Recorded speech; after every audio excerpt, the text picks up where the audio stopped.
স্কুলের যে ষান্মাসিক পরীক্ষা সেটা সময়সূচি নির্ধারণ করে তাদের। ষষ্ঠ থেকে নবম শ্রেণীর শিক্ষার্থীর জন্য আবারও সুখবর, সেটি হচ্ছে যে তোমাদের ষান্মাসিক পরীক্ষা কিন্তু আবারও শুরু হবে।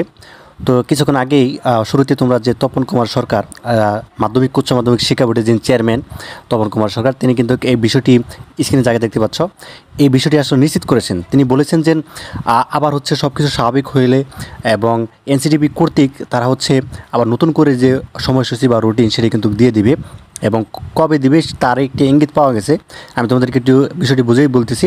সেটা হচ্ছে, দেখো, সব কিছু কিন্তু স্থগিত করেছিল এই দেশের এই পরিস্থিতির কারণে এবং হোপফুলি এই সামনে কিন্তু এইচএসসি পরীক্ষা রয়েছে।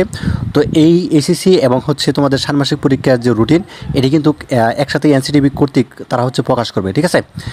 আর এটি কবে প্রকাশ করবে সেটির ব্যাপারে যেটি আমি ধারণা করতে বললাম, সেটি হচ্ছে যে এই মাসের শেষের দিকে হচ্ছে এনসিটিবি কর্তৃক হচ্ছে তোমাদের ষান্মাসিক পরীক্ষার যে 6টি পরীক্ষা বাকি ছিল এটি কিন্তু আবার প্রকাশ করবে এবং এই পরীক্ষাগুলো কিন্তু নিয়ে নেবে, ঠিক আছে। যেহেতু পড়াশোনার মধ্যে একটা বিরাট একটা সমস্যা হয়ে গেছে, কাজেই পরীক্ষা নিবে, এটি 100% সত্য। অর্থাৎ পরীক্ষা কিন্তু নিবে, ঠিক আছে। অনেকে ভাবতেছে যে ষান্মাসিক পরীক্ষা স্থগিত করেছে বা রুটিন এই নতুন নতুন কারিকুলাম বাদ দিবে, ঠিক আছে। এরকম আসলে বিষয়টি এরকম না, ঠিক আছে। নতুন কারিকুলাম যদিও বাদ যায়, এটা কিন্তু এবছর পরে হয়তো বা বাদ দিতে পারে, কিন্তু এবছর বাদ যাচ্ছে না।